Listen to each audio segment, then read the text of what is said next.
I am apparently teaching pigs to lie and steal. Right. So there you go. I want you from now on to never listen to a word I say ever again. Yes, I'm being sarcastic. I'm not taking back what I stated in the video. Here's the video about not being in denial of internal or external threats that can present themselves on the job. Signs and symptoms of what you need to be aware about. You're going to be taught all throughout BLET about things you need to be aware of so far as addressing an external threat that you can't be in denial of. When you make your initial approach on a traffic stop to the car, you can't be in denial and say, oh, they look fine. I don't think anything's going to happen here. All my jump and runs, all the activity that I ever got into on traffic stops, all was from equipment malfunctions. The first two, brake light out. But there's going to be internal things. You can address problems, and there's solutions to them. And it doesn't mean anything's wrong to you. You're just human. Yes, apparently, per that video, I'm teaching pigs, cops, to lie, steal. Another comment was, 99% of the traffic stops I've ever seen escalate as a defense attorney is because of something the cop did. And a reply to that comment was, and it's training like these that condition cops to escalate and to be dangerous armed cowards who fear everyone. That's a pretty blanketed statement. Now, are there videos of where cops did escalate the stops and bad things did happen because of that escalation? Yes, there are. And police, whenever they escalate something, have to own it. If a case gets dismissed in court, or an officer does something totally negligent, abuses their power, or uses inappropriate levels of force, yes, there can be criminal charges or civil charges, can get terminated from their job, whatever the case may be. However, there are plenty of videos also you can find on the internet where these suspects instigated and escalated everything that happened on that stop, and officers reacted according to what threats were presented to them. I mean, check these headlines. Traffic stops are very risky and can be very dangerous, and I'm speaking from personal experience on that as well. You can't just assume everything will be okay. You have to be careful. And I can tell you right now, thousands of traffic stops I was either directly the one to initiate or back up other officers on. 99%, we reacted according to what was presented to us. It's statistically very safe to say when you cooperate with police officers on a traffic stop, you'd be surprised at how well it goes. Now, I said 99%. The 1% is a mistake that I made one time where a guy was sitting in the back seat of the car. He had his hands between his legs towards the floorboard area. And I walked up to the back of the car. I didn't want to get him out of my vision, so I didn't walk up to the front window where the driver was. I stayed in the back of the car so I could talk to the driver and keep my eyes on the back seat passengers. This man with his hand between his legs, I said, "Get your hand where I can see it." He didn't like the way I said it. Looking back, I should have said it a little bit differently, but what he did was he threw his hand up like this, and then he started yelling at me. Now, I didn't arrest him. He was just being rude. Fortunately, he didn't have a gun or anything and present it to me because he moved his hand so fast I wouldn't have had time to react. Now, what's kind of funny is he got on my nerves, but I remained professional and was professional with the driver, who was cooperative, and I let her go, and he just kept mouthing off the whole time. 2 years later, I happened to see him walking into a convenience store, ran his name because I knew he had criminal habits, for lack of a better phrase, and sure enough, he had an order for his arrest for violating his probation. So 2 years later, I arrested him anyway.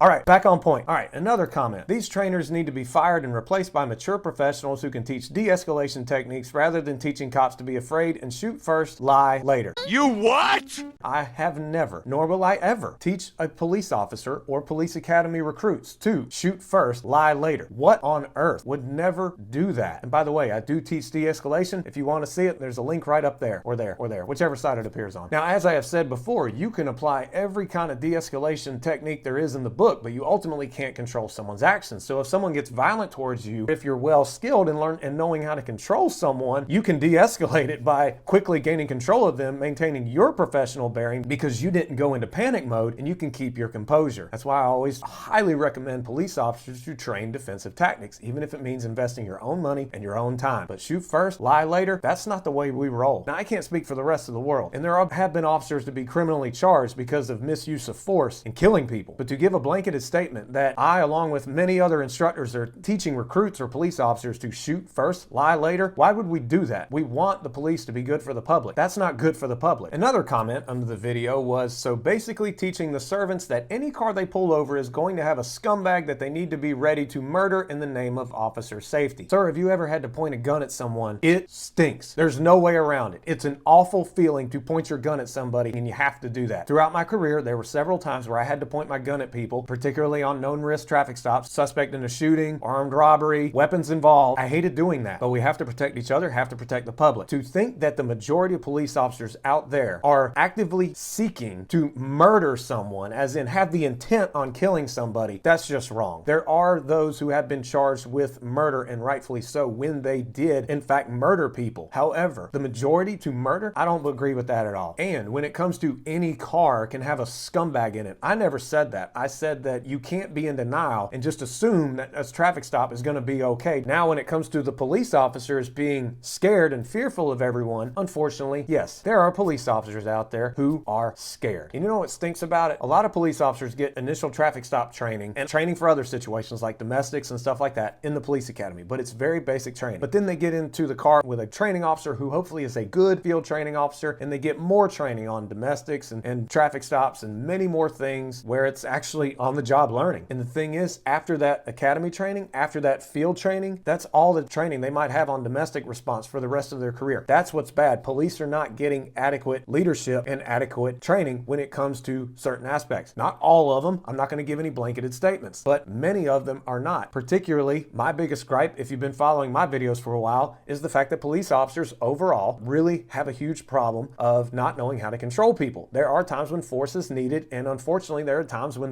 the pepper spray doesn't work, the taser doesn't work, the ASP baton doesn't work, deadly force is not warranted, but a police officer has to control somebody and they stink at it and don't know what they're doing. I saw it time and time again when I worked on the force, and there were times I literally pulled officers away so that I can implement what I learned in jiu-jitsu and Krav Maga in order to control somebody. The training is not there. And the thing is, with staffing shortages going on the way they are, some officers are denied the ability to go to training that they're intentionally seeking out, which is the right thing to do all throughout the career, all because, well, if you go to this training, we're going to be short-staffed on the road. So officers are getting less training because of staffing shortages at some different departments. Therefore, I recommend to any police officer encountering that, this is your time where you have to seek online training. There's also tactics training you can learn just by watching and then visualizing yourself in a situation and how you would react, such as the YouTube channel Police Activity. When I worked at the university part-time, crime was not very high. Like at night, there were not a lot of people out. Crime just statistically wasn't high there. The campus was very quiet at night, particularly on night shifts. So what did I do? I would watch Police Activity YouTube channel to keep my mind right as to what could possibly happen, and then run myself through those scenarios as to how I would react. Other online courses, you have to make the investment in yourself and to other resources on your own time, on your own money. And if it's worth your health, your safety, and your job performance, it is worth it. And denial is awful. If you as a police officer are in denial and you're not aware of it, then your brain is playing catch up that much more in addition to the time it already takes to react when someone becomes a threat. So I know that there are going to be many people that still disagree with me on everything, and cops suck no matter what happens. Trust me, I know there can be a lot of room for improvement. There always can be, and there always must be. But the thing is, as that Minneapolis City Council lady who yelled for dismantling and defunding the Minneapolis Police Department, she realized that we need people who are willing to sign up for a job to go after people who seek to harm others. And she was very grateful for the conduct of those Minneapolis police officers that helped her out. This is just one example of how we need the police. Not everybody can afford their private security like politicians who bash the police yet have their own private security. Not everyone can afford security. Do I wish that there were more company police because they could dictate the level of training and not necessarily be under the influence of bureaucratic government powers? Yes, but that's a whole different video in and of itself. I don't take back what I said in that short video. Police officers must be ready, but they also must be ready for internal threats, because the fact is, not only is the job getting more dangerous on the outside with assaults on officers picking up, it's still been a very deadly year for police. Numerous officers, I think over 200 have been shot so far in 2023, but suicide continues to be a huge threat. Therefore, officers can't be in denial of internal risks, internal threats going on within their mind and in their bodies. Say there's ailments going on and you ignore it, and then it manifests itself into a disease. Or there's horrible thoughts of feeling alone, feeling hopeless, being negative thoughts that lead to cynicism, or worse, depression, and at the very worst, suicidal ideations that lead to the action of to take your own life. Nobody is immune. Mental health does not discriminate. So, as I said in the video, be aware of internal risks, internal threats, external risks, external threats. It's a must. Don't be complacent. You are needed out there, and we need you to be your best self so that you can do that much better for the public. Take care, everybody, and I look forward to talking to you again.